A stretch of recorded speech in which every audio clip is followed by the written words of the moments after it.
Hello guys, magandang araw po sa inyong lahat. Ito naman pong kaibigan niyo si Jake. Sa video natin ngayon, pag-usapan po natin more on moral values po ito, pagiging tao. Bakit kailangan natin maging mabuting tao? Napakagandang tanong guys, no?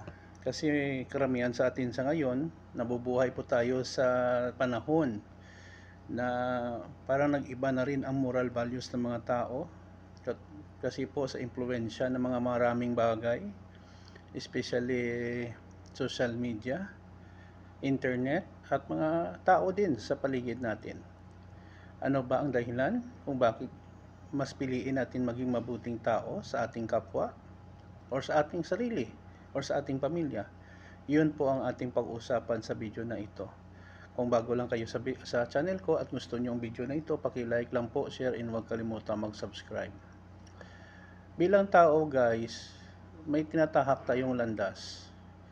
Pwede natin piliin maging mabuti or magiging masama. Depende yon sa ating desisyon sa buhay. Pero karamihan, mas piliin po natin na maging mabuti. Ano po ang mga dahilan? Una-una guys, para sa ating sarili. Ang paggawa ng mabuti ay nagbibigay ng kapanatagan ng loob at kasiyahan or peace of mind. Alam nyo guys, kung mabuti tayong tao, kahit sa pakikitungo lang guys, no, hindi naman kailangan magbigay tayo ng pera or pagkain or material na bagay sa ating kapwa. Malaking bagay na yon sa kanila. Okay? Kapag alam mong tama ang ginagawa mo, mas magaan ang pakiramdam at mas buo ang tiwala mo sa sarili mo. Very true. Wala ka namang may nilabag na batas, wala ka namang tinatapakan tao, at maganda ang hangarin mo sa sarili mo at sa ibang tao. You can sleep well, no worries, and then makatayo ka sa sariling mong paa at sabi ka na wala kang kasalanan kung may mga taong gumagawa ng paratang sa iyo. Not unless may kasalanan ka talaga at tudong deny ka. May kalawa, para sa kapwa. Ang kabutihang ginagawa natin ay nakakaapekto sa ibang tao. Ang simpleng kabaitan tulad ng pagtulong o pag-unawa ay maaaring magbigay ng inspirasyon at makapagpagaan sa buhay ng iba. Tama po yun guys. Man can stand alone, no man is an island, kung baga. Kailangan din natin mag-interact sa ibang tao guys. Hindi natin kaya ang lahat ng bagay ng sarili natin. For example, bumili ka, masama ang pakiramdam mo, makisuyo ka sa kapitbahay mo na bilhan ka ng gamot. Kasi hindi kaya ng katawan mo. Kung hindi magandang pakikitungo mo sa kanila, do you think tutulungan kanila? Most likely hindi. Mas pipiliin nila na ignore ka na lang kaysa tulungan kanila. Pangatlong dahilan, para sa lipunan.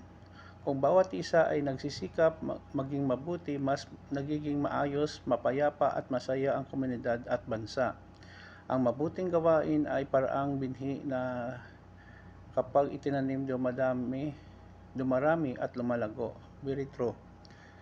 Maiwasan po ang kaguluhan, krimen, kung maganda po at mabuti tayo makikitungo sa ating kapwa.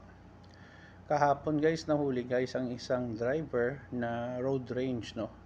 May kaunting pag-unawaan sa daan, binaril yung isang tao, namatay at siya naging wanted.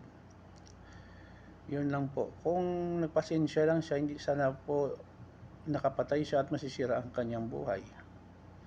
Maliit na bagay pero permanent ang nangyari sa kanya kasi may buhay na nawala. Pang-apat, para sa kinabukasan. Ang kabutihan ay ginagawa natin ngayon ay nag-iwan ng mabuting halimbawa at pamana para sa sunod na henerasyon. Very true. What good deeds that we planted today will produce good deeds also in our next generation, in our family too. Tandaan natin guys, makikita ng mga kabataan at mga anak natin ang mga mabuting asal na ginagawa natin sa sarili natin at sa ibang tao. Panglima, para sa Diyos at pananampalataya. Para sa maraming tao, ang pagiging mabuting tao ay paraan din ng pagsunod o pagbibigay ng galang sa Diyos at sa mga aral ng pananampalataya. Totoo yan guys. Muslim ka man o Kristiyano, ang paggawa ng mabuti guys ay yun po ang utos ng ating Panginoong nagmamahal sa atin. Sa madaling sabi, ang pagiging mabuti tao ay hindi lamang para sa sarili kundi rin sa kapwa at sa mga mas malaking sa kabuuan sa mundo guys, no? So yun lang po guys ang mga dahilan kung bakit kailangan natin magiging mabuting tao. Sana po may natutunan po kayo.